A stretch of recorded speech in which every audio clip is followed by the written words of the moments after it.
What's going on, guys? Welcome back to Tournament Takes. I know it's been a while since we recorded a video. Wanted to get into it. It's been a pretty busy week for me at work, so haven't had a chance to get a bunch of content out. But I had some time today. We're going to play the 5-game NBA slate on Draftkings on January 7th, 2021. So let's get into it, guys. There's a lot of news to get to. Some spots that I think you guys should be definitely looking into. And without further ado, cheers. Let's get into it, okay? On the slate, we got 5 games. DraftKings did a pretty good price again on pricing. Did a good job on pricing.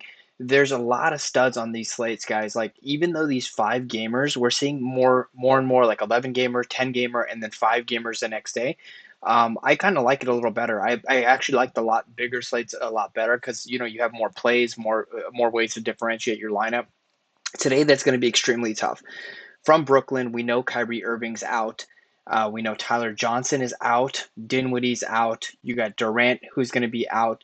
So you're going to have plenty of value here on this Brooklyn game. And because it's the first game of the night, guys, you're going to see a lot of people lock in some of this value. First and foremost, on this game, I think the first spot that you guys need to be going to regardless is Caris Levert. I'm going to be playing him at the small forward. I'll kind of explain why that is. I think there's a lot of good point guards in this, on this slate in this position, which I want to get to. So, I really like Caris Levert at the point guard and the shooting guard.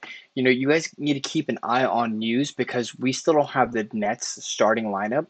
I think, we saw this team last year, essentially. This was the team without Kyrie and Durant for the majority of last season. They were in the bubble in the playoffs. This is the team that we saw. I expect Joe Harris to probably get back into the starting lineup and start here. I think he's also another good spot that I want to go to. Bruce Brown is probably going to play some minutes. Shamet might play like 20 minutes or so. How many minutes is Shamet? So Shamet barely played last game. So you might see them, start working some of these guys in. The only person I really, really trust is Caris Levert. I don't know how the rotation is going to shake out. You might see TLC. TLC, I don't really remember if he started some bubble games. You might see him draw a start here. Torian Prince could, potentially play 20 minutes. So it's really a mess here, guys. It is a 5-game slate. There are plenty of other spots to go to. Karooks is now healthy. He may make his season debut. Yeah, he may get a lot more minutes. So it's really, really tough to kind of figure out on this slate what to do with these Brooklyn guys. So one thing I kind of want to mention is I'm literally just locking Caris Levert. I'm only playing one lineup tonight, guys. So I'm going to be locking Caris Levert into my lineup. I think that he's going to be close to 79 to 80% owned, and I don't even think that's enough. I think you need to have him in 100% of your lineups. And if he busts, he busts. But in this spot, with his usage, he's like a 1.3 fantasy point per minute producer without Kyrie and Durant on the floor, without Dinwiddie on the floor too. So I really think this is a spot where he's just going to soak up all the usage. Another person I may try to get to is Joe Harris, but there's another small forward I also like on this slate, which is in the next game. I'll kind of tell you guys. Cleveland. Colin Sexton's questionable. Damian Dotson's probably out. Porter out. Windler, whatever, out. Exum Garland's out. Dellavedova's out. Porter's out. You're going to have Cedi Osman in this scenario basically running the point guard position. So I think that Cedi Osman is my number 2 lock play. Like, again, if I was playing more than one lineup, these are two of the guys that I'm starting the build with today. I think Drummond is also in a good spot against Memphis, but with the amount of people that we have out, I think the Nets value is people are gonna kind of overlook the value in the rest of the game. Like, Cedi Osman was a great play earlier in the day. Now people are gonna say, well, why don't I just go to Brooklyn and play TLC? And you can do that. That's totally fine. But today, I kind of want to. I think that it's very different as it is to get different on the slate. It's very hard as it is to get different on the slate today. And if you're playing all these Brooklyn guys, you're kind of hoping this game stays close. I would expect. We don't know still if Embiid he's potential rest candidate. He may play this game. If Embiid is in, I like him in this particular spot. People will also play Jared Allen in this spot. I think the opportunity cost today at center, guys, is pretty high to play someone like a Jared Allen, especially since at center you got Jokic, you got Davis, you got Embiid, and you got Drummond. It's really, really going to be harder for me to kind of get Jared Allen in my lineups, and you have DeAndre Jordan there. Just with the way the Nets are setting up, I don't know that I'm going to have notification came through. Let's see if so Damian Dotson's expected to play, Colin Sexton's expected to play. So that kind of bumps down Cedi a little bit for me. Regardless, I still want Cedi in my lineup because these guys were a little questionable. And Memphis has not been good against scoring wing positions. I really think this is a great spot for Cedi Osman. So he's going to be in my lineup. From the Philly and the Brooklyn game, also on Philly, we have a bunch of news. So like we were starving for value earlier this morning, and we just got a bunch of news. Seth Curry's out, Korkmaz is out. That brings into play Shake Milton and Danny Green. Both of these guys, I think, are going to be excellent plays. It's kind of up to you where you want to take your shot. Your shot at. I think Danny Green is going to be the chalkier out of the two. I think Shake Milton will get a little ownership. Milton hasn't really played too many minutes. I mean, 20 minutes, 27 minutes, 25 minutes. Actually, he has been getting usage. So I think his minutes are in line to bump up here. And I think, they've already priced Danny Green, 3,700 with the idea that Seth Curry was going to be playing. So I like, Shake Milton to potentially slide into that starting role at shooting guard. I mean, Tyler. They said that Tyler Maxey, Tuesday, that he's going to be part of he's going to start to get part of the rotation. So who knows if that's at the expense of Shake Milton? I think people are definitely going to see that maybe Danny Green's a little safer. But you guys got to remember this is a back-to-back game, so maybe Danny Green doesn't get the 30 minutes. Maybe he gets 23, and they start to work in maybe 26 minutes, and they work in what is the guy Maxey at the shooting guard position, right? I really like Shake Milton. So this is kind of another spot where I'm kind of taking a stand. I'm going to kind of see how this build shakes out and then kind of go for there. But I really like Shake Milton in this spot. Cleveland, Memphis. I think Dylan Brooks on the slate is in a really good spot. So there's, with all the value today, people are definitely going to go stars and scrubs. So if you guys are not going stars and scrubs, there is a way to go balanced. But, I think that given the amount of value that we have on the slate, maybe you don't want to play as Shake Milton. Maybe you do want to go with that $3,500 Bruce Brown, at this point guard position and kind of make it more of a stars and scrubs slate. So I'll kind of go through both builds real quick. I haven't done this yet before the video, so I'm going to kind of adjust as we go. So let's do the balance build first. I'll go ahead and plug in Shake Milton here. On a Cleveland side, so I think this is a good matchup for Memphis as well. We've seen Dylan Brooks kind of struggle. 5 for 13, 3 for 15 shooting. He's been at that 62, 6,300 price tag. He's putting up 24, 27 points. Pretty consistently, 29 minutes. He's taking, more, he's taking 13, 15 shots, whatever it is, right? So I do like him in this spot. I think he's a little expensive at 6,300. And also, with the fact that there's so much value opened up now at the shooting guard position, again, I really find it a hard way to kind of go without stars, to not go stars and scrubs. So if you are playing balance, I think you could play Dylan Brooks in this spot. From Memphis, I think really Joe Bell is an excellent spot against Cleveland. He's had a good track record against Drummond, and he's priced down at 7,200. If we anticipate this game to stay close, I really think Joe Bell is in a good spot, and I also really do like Andre Drummond on the other side against Memphis. So I think this is another good place where he can probably potentially double. Now you do have, JaVale McGee getting more minutes and playing pretty well behind Drummond. So that's kind of concerning. But given the amount of, people that they have that are injured this week, I mean, this game, I really think that, Drummond's going to be in line for a bigger role here. So that's pretty much it from these first two games. If you want to go a little more balanced on Dallas, we have Luka at the top. People are given the stars and scrubs build, people are going to go to Luka, and I think that's not a bad idea. He's in a good spot. For me, I think I'm targeting a kind of other studs. I think Josh Richardson makes for a decent play. Not someone where I really want to go. Denver on the other side, I think. With Michael Porter Jr. out, I think you're going to see some people go to maybe Will Barton. I think overall Denver's ownership is going to be low across the board. Again, especially because people are going to be hovering around this Philly and Brooklyn scenario. I think you're going to get lower ownership on all these other games. Denver, I really like. Let's see. I don't think I really like too much other than Jokic.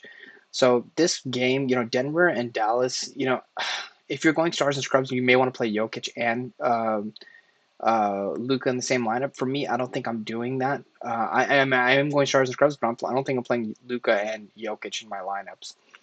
San Antonio, LA. Now, I really, really like the spot for LeBron James and DeRozan. We've seen these teams match up, quite a bit before. 37 minutes, 36 minutes. DeMar put up two pretty good games. Now his prices come up $600. So he does need to kind of still have like this pretty good, 50% shooting game, hitting his free throws, and then kind of doing everything else. Another person we've seen come on lately from San Antonio is Keldon Johnson. Where is he? He's been playing 30 minutes and he had pretty good game against the Lakers here. I think people are going to notice that as well. 10 rebounds, I guess, kind of an outlier performance for him. And then, the steals and the blocks here as well kind of added up. So while I don't expect him to put up that 48, I think at 6,500, he's a nice pivot off of Dylan Brooks. But for me in this game, it's going to be DeMar most likely, and I like LeBron on the other side. Now we got to find out to see who's going to be in, who's going to be out. I think DeJounte Murray in this spot, also if you're going balanced build, is in a pretty good spot. He's had good games against the Lakers. The first good game against the Lakers, second one not so much. He wasn't. I don't think he shot the ball as well, but overall, I think he's in a good spot. So if you plug him in, it leaves you 3,800. You could potentially play one of the value guys here from Brooklyn, maybe a Torian Prince. Maybe maybe even a Danny Green, right? So like something like this, from Philly and Brooklyn, where you get the value pieces and you get some of the Cleveland and Memphis value. I think this is kind of the balance build that I think some people may take. But you still have studs like Dame on the slate, which I think is in a really good spot. At 9-3. You got people like McCollum, I think is in a really good spot. Nurkic is extremely underpriced at 6,200. Now, Cantor has been playing significantly better on this, lately. So I think that Nurkic's upside is basically capped because of the amount of minutes he's playing. Now, this is not a back-to-back, but that kind of worries me a little bit. But we saw in the last game against Chicago, they didn't give Cantor as many minutes as they did Nurkic. So I think this could be a really, really good spot for Nurkic. Also, we know Portland's pretty bad inside. So we saw a big game from Juan Hernangomez, and because there's so much Brooklyn value, I think he's going to go underowned. So excuse me, someplace where I kind of want to keep an eye on and kind of figure out what's happening as the slate, as the day goes on. We're going to continue to get more and more information about who's in and who's out. So that's what I think you guys really need to focus on and kind of build your lineups about that. I think Derrick Jones Jr. is in a good spot. On Minnesota, I really like, a lot of people are not talking about $4,800 Ricky Rubio. Now he's played, his minutes have come down in the last two games, but Denver was a little tougher matchup for him. That's kind of why I don't like Luka as much. Luka's rebounding rates are down this year. That's kind of why I prefer going with another stud in that spot.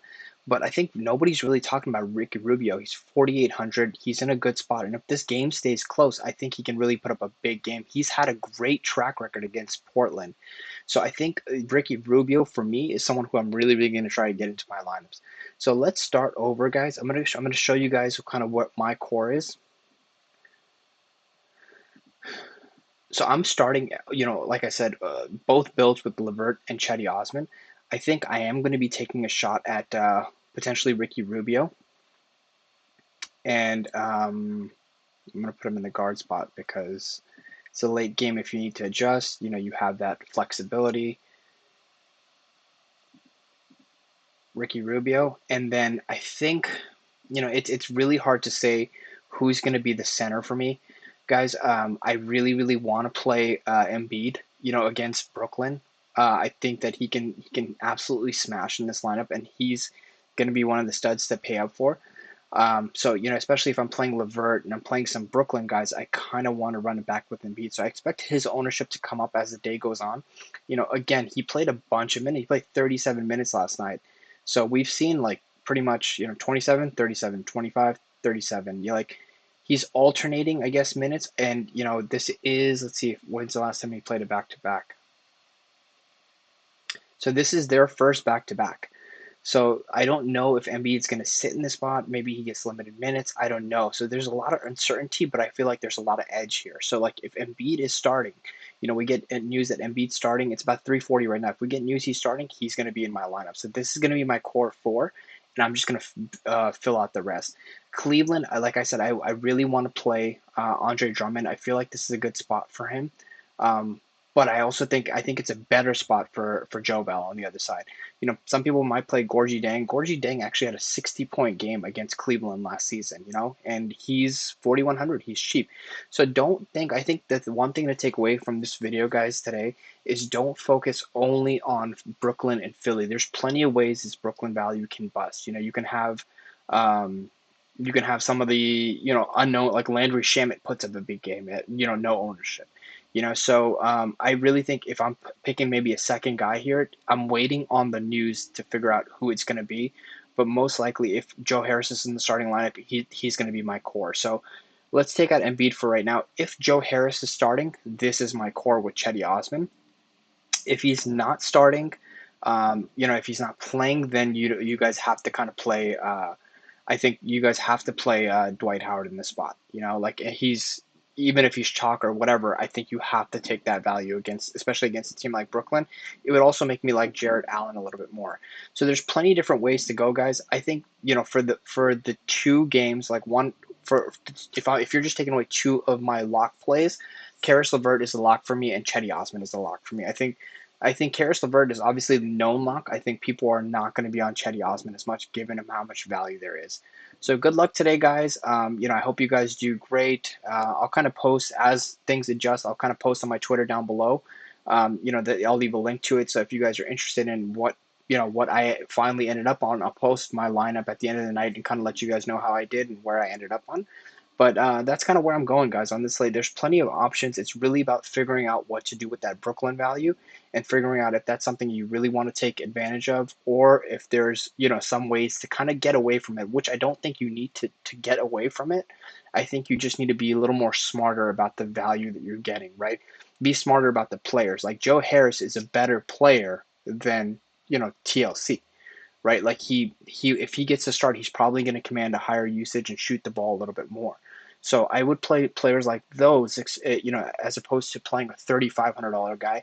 And another thing you guys got to remember, this is a 5-game slate, so raw points matter. So just because you get a 7x out of a guy that's 3,000 doesn't mean he was the right play, because a play at 5x, I play at 5,700, like a Cedi Osman, can go for 8x, right? And now you really don't need that $3,100 play anymore. So that's kind of what the approach that I'm taking. While everyone's trying to jam in this $3,500 value, I'm trying to jam in the guys who are a little more expensive, but I think can produce an 8x type game, or like a whatever people say 5 to 6x times, or plus 10 or 15. I'm trying to jam in a lot more of those guys, that I can see. And one thing that I really want to mention is that I think this is, like, you guys know, I'm really a Dame stan. So I think this is a spot, guys, where I really want to try to figure out a way to get Damian Lillard in my lineups. I think a lot of people are going to go to Luka. And people might run it back with Jokic, especially if we get news that, Joel Embiid is not starting. You're going to see a bunch of value, Luka, Jokic, which is probably the great way to go, right? But I think Damian Lillard in this spot is going to be amazing.